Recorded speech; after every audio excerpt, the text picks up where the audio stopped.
how do we really make kombucha? And first of all, we need the kombucha culture, and this is the kombucha culture, this little sort of slimy little thing here.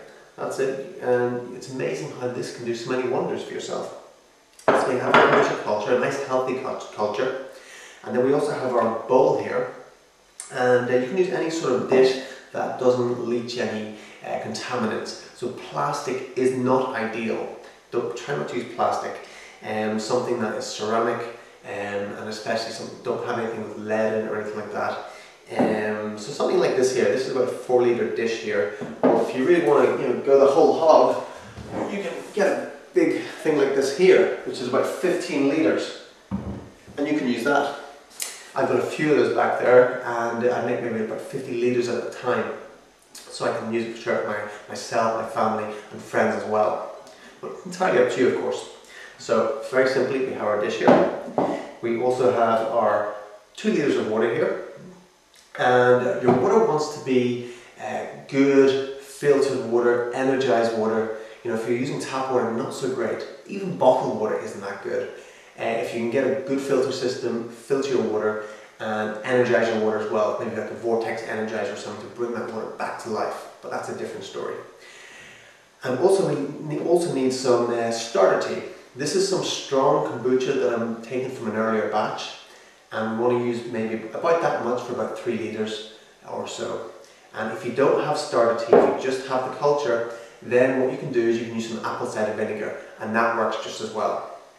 Making sense so far? I hope you're taking notes. If you're not, pause this video, grab a notepad and pen and start taking notes, because you're going to need to know all this for when you start brewing, okay? Or else you're going to have to watch this video quite a few times and you're going to hear my voice quite a few times. Great. So what else we need as well is what I've done here. This is what I made earlier. What I've done here is I boiled up 1 litre of water, and I put in 21 spoonfuls of sugar, 21 tablespoons of sugar. And the reason I've done that is because we want to put in 7 spoonfuls of sugar per litre of kombucha we're making. 7 tablespoons of sugar per litre of kombucha. That's a rough sort of estimate. If you put in 6, you'll be okay. If you put in 8, you'll be okay. So don't get too worked up on, is it a heat tablespoon, is it a flat tablespoon? Just 7 tablespoons per litre, okay? And then I've dissolved the sugar, I've boiled that up, dissolved the sugar inside, and then when it's been boiling, I've added 1.5 tea bags per litre.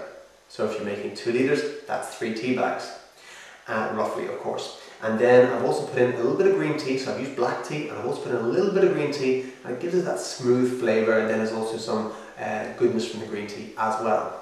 Making sense so far? Great. So what I'm going to do with this now is, because I've got some loose green tea in here, I'm going to sieve it through. So I've let it cool a bit, so it's not going to damage my pot here. I'm just going to sieve it all the way through here. So that's 1 litre that's gone in there. And I'm just going to squeeze the tea bags just to really get the full value out of them. And then I'm going to pour in the rest of my water. I'm going to fill it up with that. This is the quick, there's different ways you can do it, but this is the quick and easy way that I'm showing you right now. Because if I was just going to boil up 3 litres of water, I'm going to have to wait ages for that to cool. I'm going to need a couple of pots to boil it. So I just boil up 1 litre, and then I mix in cold water afterwards.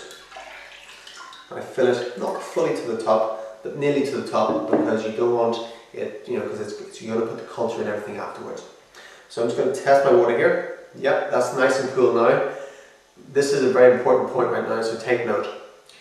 If you put your kombucha culture in hot water, it will kill it. It will kill it, and you will not get any kombucha. It won't work.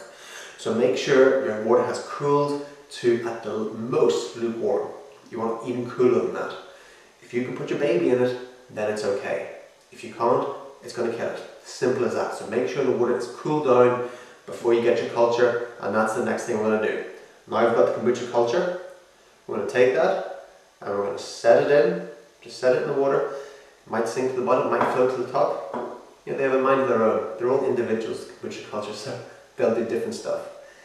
And then you take your starter tea, pour your starter tea in, and what the starter tea does is it does what it says. It kickstarts the kombucha and starts off the fermentation process. If you don't put the starter tea in, it won't work, folks. So you gotta put the starter tea in. So once, that's pretty much it. Once I've got that in, now I want to cover it. So I'm going to take a stick here, I'm going to place it on there, and then I'm going to take a tea towel and I put that over the top. And what that does is it basically covers it up, stops any bugs getting in, any spiders, any flies, and keeps it out of the light. It doesn't like light so much, so we're keeping it out of the light as well. The stick obviously stops the tea towel from sinking down and getting soaked. Because if that happens, you're going to end up with half your kombucha and a soaking tea towel. So that's why you do that. Make sense so far? Great. Taking notes? Fantastic. Okay, so now you've got that done. Now you want to put your kombucha in somewhere that's dry, somewhere that's maybe an airing cupboard, depends what sort of temperature you live in. 28 to 30 degrees centigrade is perfect for the kombucha. It will start to, the fermentation process very, very quickly in that sort of temperature. If it's too cold, it won't really work. If it's too hot, well, it will still work, it'll just work very, very fast. So you don't want it too hot either because it might kill it. So 28 to 30 degrees centigrade is perfect, Celsius. So put it somewhere. It also does not like smoking, so don't put it anywhere where somebody's going to be smoking around it, because kombucha really doesn't like smoking. It's very, very health conscious. You got it? Okay, so I want to put that, again, if you're in a cold climate, you might want to put it in your airing cupboard. If you're in a hot climate, just in the corner of the kitchen somewhere. And that's it. And that's how we make kombucha. So then you leave that for at least 7 days. At least 7 days. Preferably about 10 days. And what you can do, the best way to test it to see if it's ready, is to simply do the taste test. So you're going to open it up, you're going to take your glass, dip it in, have a little taste. If it tastes very sweet, then it's not quite ready yet, and you want to leave it for another couple of days maybe. If it tastes very vinegary and it's like too hard to take, then you've overdone it a bit.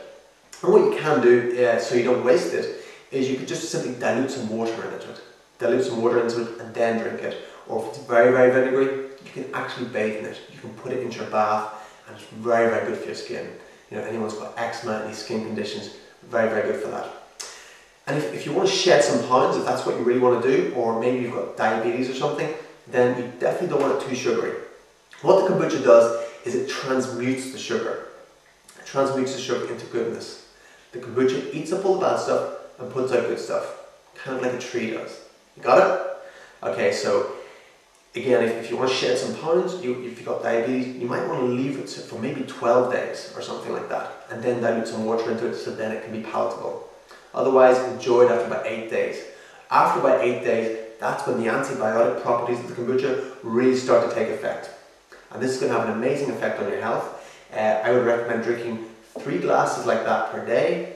If your health condition is really, really not so great, then you might want to start off with maybe 1 glass like that per day and build up, because it is a very powerful cleanser of the body, and it might push out toxins too fast and you might feel a bit queasy for a couple of days, and that's a good thing because that means it's getting the stuff out, and you're going to be very fit, very healthy, you're going to have a lot of energy, and you're going to feel great.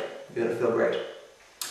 So that's it. If you want to get a kombucha culture, you can contact me. I can show you how to do that. If you want to know about energizing water, again, you can contact me. Basically, anything you want. Give me a call, send me an email. I'm here to help you. I'm here to serve you. And I'll see you in a future video. Take care.